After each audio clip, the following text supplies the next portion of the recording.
أول خطوة في تطوير تطبيقات الويب بفاعلية هي تحديد الهدف من التطبيق. لازم تكون عارف أنت عايز تحقق إيه بالضبط. ثاني خطوة هي اختيار التكنولوجيا المناسبة. لازم تختار الأدوات اللي هتساعدك توصل لهدفك بأسرع وقت وأقل مجهود. ثالث خطوة هي تصميم واجهة المستخدم بشكل بسيط وسهل الاستخدام. لازم المستخدم يقدر يتعامل مع التطبيق بسهولة ومن غير تعقيد.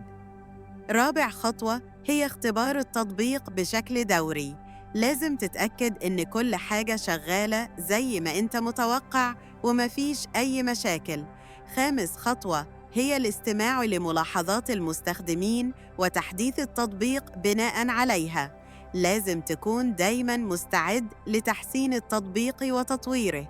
وأخيراً، لازم تتابع التطورات الجديدة في مجال تطوير الويب وتكون دايماً على اطلاع بكل جديد